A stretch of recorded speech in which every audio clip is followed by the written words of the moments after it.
Now the priest of Midian had 7 daughters, and they came and drew water, and they filled the troughs to water their father's flock. Then the shepherd came and drove them away. But Moses stood up and helped them and watered their flocks. When they came to Reuel their father, he said, "How is it that you have come so soon today?" And they said, "An Egyptian delivered us from the hand of the shepherd, and he also drew enough water for us and watered the flock." So he said to his daughter, "And where is he?" So this all happened when the Moses came from running from the land of Egypt. He directly came to a place called Midian, and he was sitting beside some well. And there in the place of Midian, the priest have 7 daughters. The daughters came directly to the well to water their flock.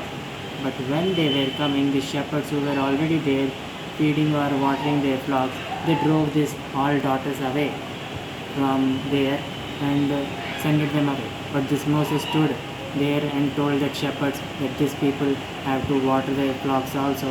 Then why are you sending them away? So he was standing there only and helping the daughters over there to water all the flocks there. After that, they directly went to his father Reuel. His father name is Reuel. The place name is Midian. The priest there is called Reuel. His name Reuel. We have seen here only his name Reuel. His father asked their daughter, "How is it that today you came so early by watering your flocks? Daily you would come so much late because that shepherds you told they are disturbing you every day, they are sending you away. Why you came so early today?" Like that his father asked their daughters. Then his daughters telling all the things about Moses that we have to see. So he said to his daughter, "And where is he?" And they said, "An Egyptian delivered us from the hand of the shepherds, and he also drew enough water for us and watered the flock." Not even sending away the shepherds from there, he also helped them to take the water from the well as well. So he said to his daughter, "And where is he? Why is it that you have left the man? Call him that he may eat bread." Then Moses was content to live with the man, and he gave Zipporah his daughter to Moses. He got a wife also here, and she bore him a son, and he called his name Geshemon, for he said, "I have been a stranger in a foreign land." Now it happened in the process of time that the king of Egypt died. Then the children of Israel groaned because of the bondage, and they cried out, and their cry came up to God because of the bondage. So God heard their groaning, and God remembered his covenant with Abraham, with Isaac, and with Jacob. And God looked upon the children of Israel, and God acknowledged them. After that, his father told to their daughters that you should call him in, and say to him that he can eat with us, he can stay with us. When Moses finally lived in the land in which he was a stranger, he came all the way from the land of Egypt. Now he is in Midian. He don't know anybody.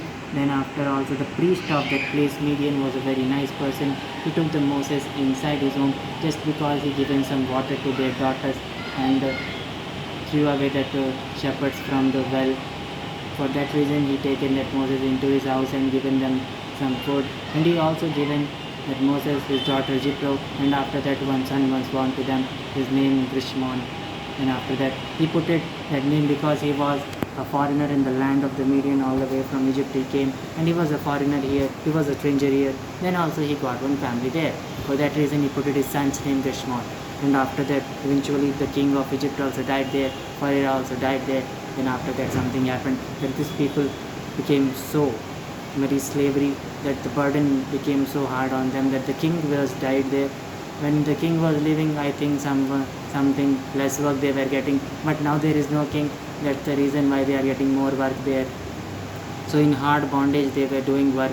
These people only, the slaves who were bleeding, the Egyptian people only who was beating, that people only taking care of the taskmaster also beating them. So there is no king over them. That's why these people only thinking that themselves as kings, and they are treating them as slaves. That's why their bondage was so much increased there. For that reason they are now telling to God all their difficulties, whatever they are facing in the land of Egypt. And after that God also listened them. God also remembered the covenant which he made with Abraham, Isaac, Jacob, and all the Israel, and then Joseph. All the covenant is remembering, and he is finally taking them away. How that he is taking that away, we will going to see in the next few chapters. then these Egyptian people will know the power of our God. That also we are going to see in the coming chapters. But for today, this is the end of today's chapter. Hope we have learned something. We'll end this session with a prayer.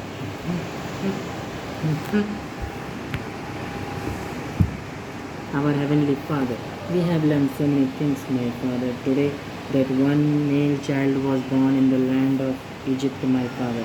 He is the Hebrew only, and he went to his mother only after he was thrown into the river Nile by the king of Egypt. Pharaoh's daughter only took him and nursed him, and he grew, and after that he knew that he killed someone in the land of Egypt. For that reason he ran away to the land of Midian.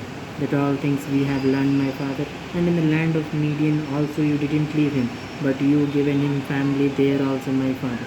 And after that eventually the Pharaoh king of Egypt also died there, and after that these people started to ask you, how long, my Father, will this bondage be on us? All that answers you have given them, and you remembered them. We know that, my Father, that you are remembering God.